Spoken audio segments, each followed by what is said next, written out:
বিজয় ৭১ স্মরণে দেশাত্মবোধক গান স্বরলিপি সঙ্গীত নিকেতনের উদ্যোগে অনুষ্ঠিত হয় জন্মভূমি। বীর মুক্তিযোদ্ধা মোহাম্মদ আজহার হোসেন, মানিকগঞ্জ জেলা প্রতিনিধি। মানিকগঞ্জ ঐতিহ্যবাহী স্বরলিপি সঙ্গীত নিকেতনের আয়োজনে অনুষ্ঠিত হলো স্বরলিপি সঙ্গীত নিকেতন শিল্পীদের উদ্যোগে বিজয় ৭১ স্মরণে দেশাত্মবোধক গান জন্মভূমি। ১০ই ডিসেম্বর ২০২৫ রোজ বুধবার সন্ধ্যা ৭টায় মানিকগঞ্জ কালীবাড়ি স্বরলিপি সঙ্গীত নিকেতনের উদ্যোগে অনুষ্ঠিত হলো দেশাত্মবোধক গানের অনুষ্ঠান।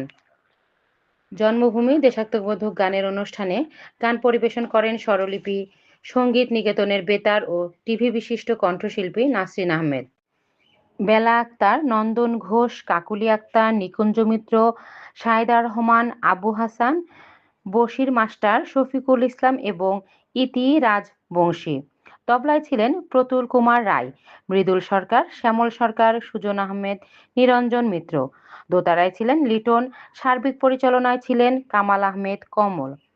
অনুষ্ঠানে দেশাত্মবোধক গান ধনে পুষ্প ভরা এবং পূর্ব দিগন্তে সূর্য উঠেছে জন্মভূমি অনুষ্ঠানে উপভোগ করেন বাংলাদেশ মুক্তিযোদ্ধা সংসদের পৌরসভার ইউনিট কমান্ডার, আহ্বায়ক, সাংবাদিক বীর মুক্তিযোদ্ধা মোহাম্মদ আজহার হোসেন, বীর মুক্তিযোদ্ধা শহীদুল ইসলাম ফারুক, বীর মুক্তিযোদ্ধা আব্দুল বাসিদ ভূঁইয়া, বীর মুক্তিযোদ্ধা মোহাম্মদ এমদাদ হোসেন, বীর মুক্তিযোদ্ধা নূরে আলম সিদ্দিকী, বীর মুক্তিযোদ্ধা আনোয়ারুল ইসলাম খোকন, বীর মুক্তিযোদ্ধা ফরিদ হোসেন সহ আরো অনেক।